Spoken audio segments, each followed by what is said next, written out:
Sindaco, oggi lei andrà in procura per firmare un protocollo sulla legalità, Sì, ecco, sì. in cosa consiste? E andrà in procura anche per denunciare quelli che la stanno maltrattando oppure?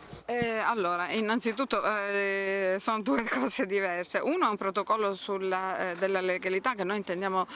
firmare di collaborazione appunto con la Procura in merito alla questione dell'abbattimento delle case abusive o del ripristino della legalità, perché vediamo anche che certe situazioni che si verificano di abuso poi si ritorcono a danno di chi lo ha commesso. Abbiamo visto a Casteldaccia lo scorso novembre, quando ci furono le alluvioni, che le case furono sommerse dal fango e ci furono decine di morti e anche bambini incolpevoli, quindi tutte queste situazioni vanno evitate e noi intendiamo collaborare evidentemente con chi vuole il ripristino della legalità, perché senza legalità questa terra non avrà un vero futuro e mi pare che se ne stanno rendendo conto tutti, quindi collaboriamo anche coloro che avessero commesso, perché allora si usava così, perché magari c'era la lentezza degli uffici a procedere e si pensava che non si dovessero avere conseguenze, hanno commesso degli abusi, a tutto c'è rimedio, possono anche loro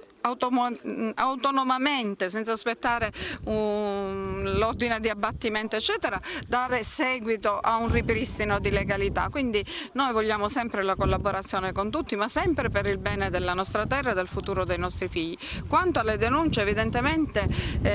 io devo fare una raccolta di tutte quelle che sono le ingiurie, le offese, le calunnie che ho ricevuto in questo periodo. Non mi sarebbe, cioè io non avrei voluto arrivare a questo passo, però mi rendo conto era anche una sollevazione popolare, perché la gente si sentiva aggredita da queste persone, allorché uno esprimeva un'opinione a me favorevole, osasse dire la verità, e mi consta pure giornalisti che addirittura mi dicevano: guarda, io ho detto, ma come, il sindaco ha fatto ordinanza, non è vero che non si sta muovendo, che non sta procedendo, dice, venivo talmente aggredito che alla fine ho preferito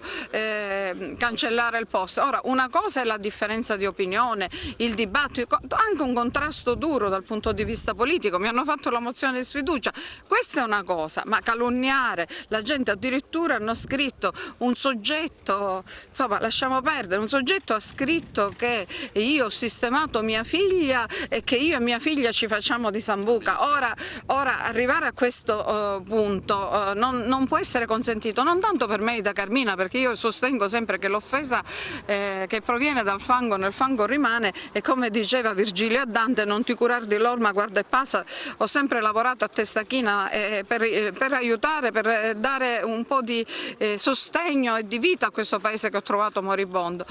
però altra cosa è la sistematica aggressione a livello di stalkeraggio, cioè qualsiasi cosa si faccia, qualsiasi cosa si dica, ingiurie, calunnie, offese a me, alla mia famiglia, ai miei figli, non se ne può davvero più.